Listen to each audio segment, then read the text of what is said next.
Presentem Vertigen, la novel·la d'Esperança Camps i en part Marco, que ha sigut publicada per Sembrar Llibres. Esperança, en part, benvingudes. Vertigen.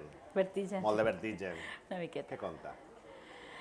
Conta la història novel·lada d'uns dies que van ser vertiginosos al País Valencià, que són els dies que van transcórrer entre el 5 de novembre i el 29 de novembre del 2013, que són els dies que van transcórrer entre l'anunci del tancament de Ràdio Televisió Valenciana i el dia que efectivament es va tancar. En part, com va sortir la idea de la novel·la? I sobretot anar tan al fil de l'actualitat, que no és normal en literatura. Doncs a partir del 5 de novembre, quan estàvem allà al Palau de la Generalitat, assegudes i decebudes, mirant les decisions polítiques que s'estaven prenent, que eren una mica incomprensibles per a tots, doncs se'ns va ocórrer que havíem de deixar per escrit aquest sentiment de perplexitat que estàvem vivint tots, que estàvem vivint la gent que estava allí, de Ràdio Televisió Valenciana, els periodistes que estàvem al voltant de la ràdio i de la televisió i un poc donant compte del que estava passant, i pensàvem també que molts valencians que també vivien aquesta perplexitat. I vam pensar que la ficció era una bona manera d'arribar al lector. Sí, perquè el que és curiós, els periodistes i se prestava més a una crònica o un llibre periodístic i no, triar-ho la ficció. Sí, triarem ficció perquè també Esperança ha fet molta ficció, té molts llibres publicats, suposa que ella també es tirava una miqueta i a mi també m'avellia, vull dir que era una història nova per mi i m'avellia estrenar-me en això, veure com funcionava, i ha sigut una experiència que penso que és positiva. Esperança, teniu l'escenari, que era aquests dies vertiginosos i aquest cruel tancament de Ràdio Televisió Valenciana. Però com van acudir els personatges? Perquè la ficció feia falta personatges. Sí, clar, els personatges els havien de construir, que és una de les coses boniques quan fas ficció, no? Vull dir, quan fas ficció, els personatges te'ls pots inventar a partir de persones que coneixes, a partir de característiques concretes d'algú, d'un altre, agafes d'ací d'allà i construeixes els personatges que necessites per a fer avançar la història. I aquesta és una de les coses que crec que més ens va divertir a les dues, no? Perquè en realitat contar la història era molt dura, el que estaven contant mentre s'estava vivint era molt dur, però teníem aquesta possibilitat de crear a partir de crear els personatges, el personatge del periodista grec que arriba a València justament el dia que s'anuncia, Andreas, sí, Nora, que és la secretària de l'Associació de Periodistes Valencians, que també, i el fotògraf de presidència, uns personatges que necessitaven... John Lennon. Ja saps que jo soc... Eres fan de John Lennon. Sí. Doncs això eren personatges que necessitaven per a crear la història, per a fer-la avançar. Els personatges que al final actuaven com a tal, com a personatges, això és una ficció. I després la realitat us ho va posar molt fàcil, no? Bé, o difícil, no? A vegades la realitat ens ho posava difícil. Fàcil o difícil, la realitat? Bé, la realitat anàvem vivint-la també, conforme anàvem escrivint-la, que és un poc la novetat, diguem, de Vertigen, que ha estat escrita molt ràpidament i molt en companyia dels fets que anaven passant.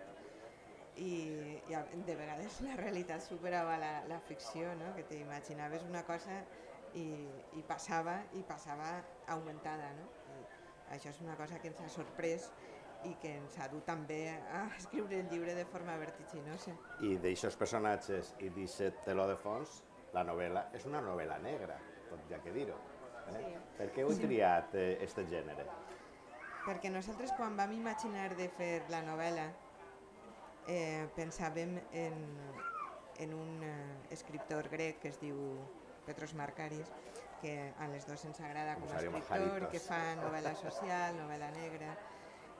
Un poc estàs llegint aquests llibres del comissari Haritos, que és el protagonista, i te n'assabentes una mica de com funciona Grècia en la crisi. I aleshores anem a fer un Haritos, anem a fer una cosa semblant, que no ha sigut semblant, però sí que hi ha pinzellades d'aquest autor i d'altres també valencians perquè tampoc podem deixar de veure que Ferran Torrent, per exemple, també ha escrit novel·les que tenen una mica de novel·la negra, de novel·la social.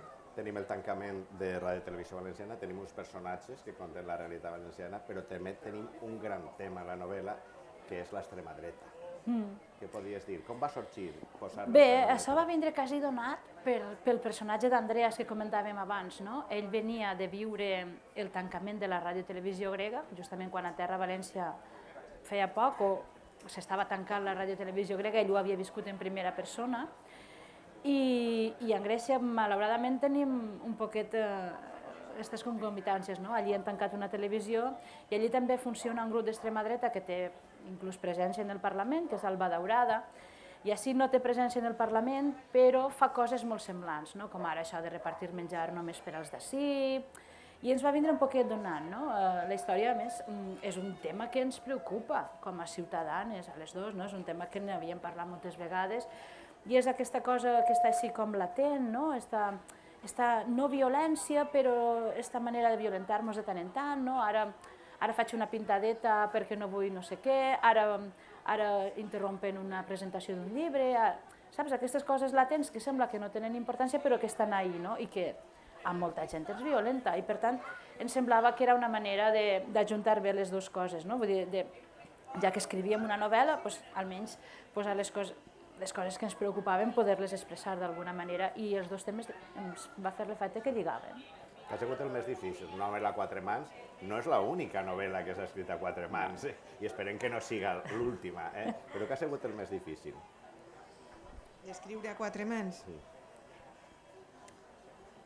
A quatre mans i en el fil de l'actualitat ahir.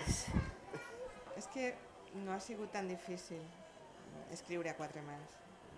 És més difícil després promocionar la novel·la a quatre mans que escriure una novel·la a quatre mans.